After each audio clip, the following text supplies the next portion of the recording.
Hello friends, नमस्कार। बदलता हुआ मौसम है, आती हुई सर्दियां हैं, नवंबर का महीना ख़त्म हो गया। तो इस मौसम में बच्चे लोग और किशोर किशोरियां साइकिल या मोटरसाइकिल, स्कूटी वगैरह चलाते हैं और नाक नहीं ढकते हैं। तो नाक के अंदर एक श्लेष्मिक झिल्ली होती है, उसके ऊपर ठंडी हवा लगने से जुकाम हो जाता है।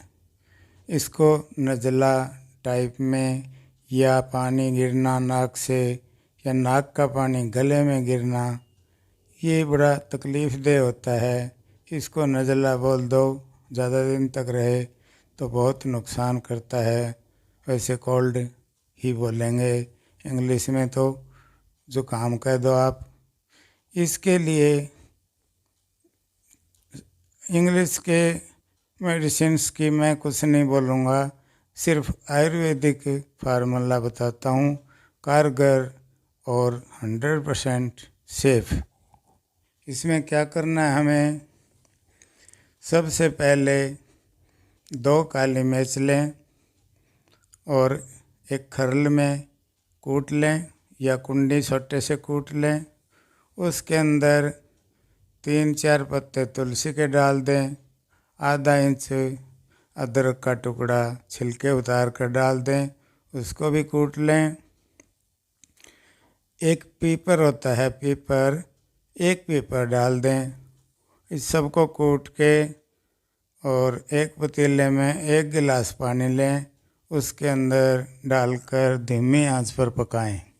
हाँ, ध्यान रखना है, इसको ढककर पकाना है। इसके अंदर जब पकने लगे यानी उबाल आने लगे तो 1 चम्मच, छोटा जो खाने का चम्मच होता है, 1 चम्मच सौंफ, बड़े वाली सौंफ ज़रूर डाल दें, क्योंकि सारे मसाले सारी चीज़ें गर्म हैं। 1 चम्मच सौंफ डालना बहुत ज़रूरी है। इसको उबलने दें ढककर धीमी आंच पर। उबलते उबलते पानी लगभग 1/3 रह जाएगा तो आंच बंद कर दें और नीचे उतार कर छान लें। छान कर इसे चाहें तो मीठा कर लें, धागे वाली मिश्री से मीठा कर सकते हैं। धागे वाली मिश्री नहीं अवेलेबल है, आपके पास नहीं है, तो गुड़ डालकर भी मीठा कर सकते हैं। इसको ज़्यादा से ज़्यादा 2 बार पिया जा सकता है, यानी सुबह के नाश्ते के 1 घंटा के बाद और रात को सोते वक्त खाना खाने के 1 घंटा बाद।